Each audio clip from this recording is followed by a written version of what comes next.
Diab Aboujaja est notre invité ce soir. Bonsoir. Bonsoir. Vous êtes chroniqueur au quotidien flamand de Standard. Merci de nous avoir rejoints. Vous êtes également musulman. Est-ce que vous êtes inquiet ce soir? Est-ce que, comme le frère du policier qui a été abattu, vous craignez un regain de violence envers la communauté musulmane?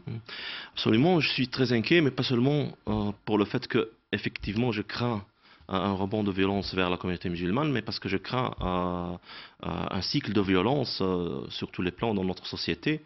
Parce que, effectivement, il y a des groupes problématiques des deux côtés. Il y a d'un côté les extrémistes salafistes qui cherchent, qui sont liés à des agendas aussi extérieurs comme ceux d'Al-Qaïda et qui veulent déstabiliser ces sociétés, qui veulent créer plus de divisions pour justement plus recruter nos jeunes. Mais de l'autre côté, il y a aussi une extrême droite qui est en train d'attendre sa chance pour devenir plus acceptable.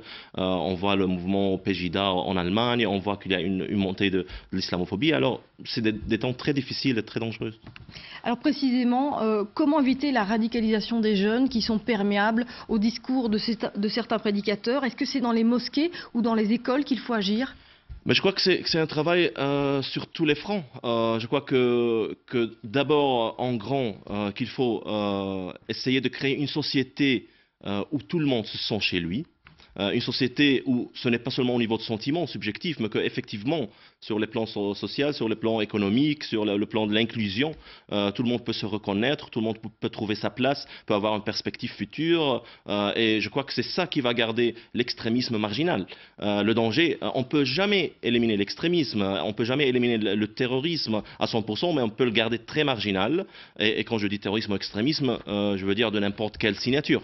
Maintenant, on est confronté avec une montée d'extrémisme du côté intégriste musulman, mais aussi du côté de l'extrême droite. Maintenant, du côté des intégristes, il y a des attaques violentes. On a vu aussi l'attaque de Breivik dans le temps. Je crains qu'il y aura bientôt une danse macabre entre ces deux extrémismes et que nous tous serons pris au milieu. Alors on doit essayer justement de les surprendre, on doit essayer de les montrer qu'on peut bâtir une société qui n'est pas seulement une société de coexistence, parce qu'on a coexisté jusqu'à maintenant, pas très bien, mais on a coexisté. Mais il faut vraiment créer un vivre ensemble qui est vraiment palpable, qu'on peut le sentir dans la vie quotidienne des gens. Et si on réussit à faire ça, bien sûr, on doit changer aussi les politiques qui ont mené à cette situation, parce que avec les mêmes politiques, on ne va pas échapper au même résultat. Et votre acte de résistance, j'ai envie de dire, vous avez tweeté « Je suis Ahmed ». Pourquoi? Évidemment, en évocation à « Je suis Charlie ». Pourquoi ce tweet? D'abord, c'est pas pour prendre distance de Je suis Charlie, mais justement pour éviter qu'il y aura une polarisation entre un sentiment des gens qui interprètent Je suis Charlie comme étant une acceptation sans condition du contenu de l'hebdomadaire.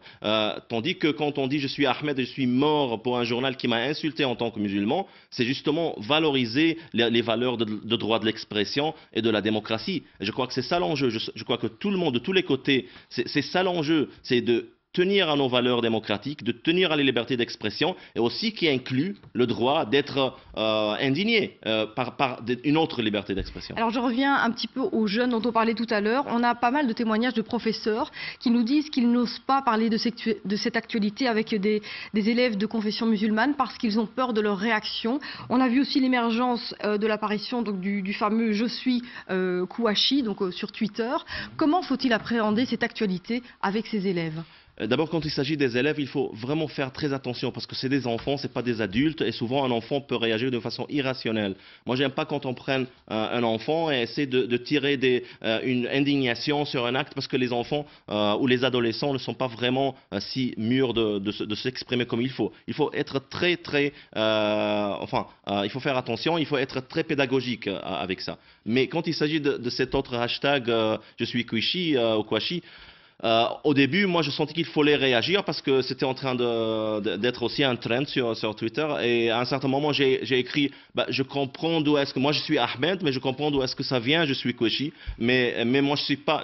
parce qu'il y a une injustice et il y a des frustrations, mais moi, je ne suis pas pour une vengeance, je suis pour la justice. Mais après, j'ai découvert, j'ai fait delete sur ce Twitter, sur ce tweet, parce que j'ai découvert, en fait, que ce hashtag était lancé par des militants du Front National. Oui, donc, il faut faire attention, effectivement, sur Twitter. Il y a beaucoup de choses qui circulent. Merci beaucoup en tout cas pour cet éclairage et pour ce témoignage.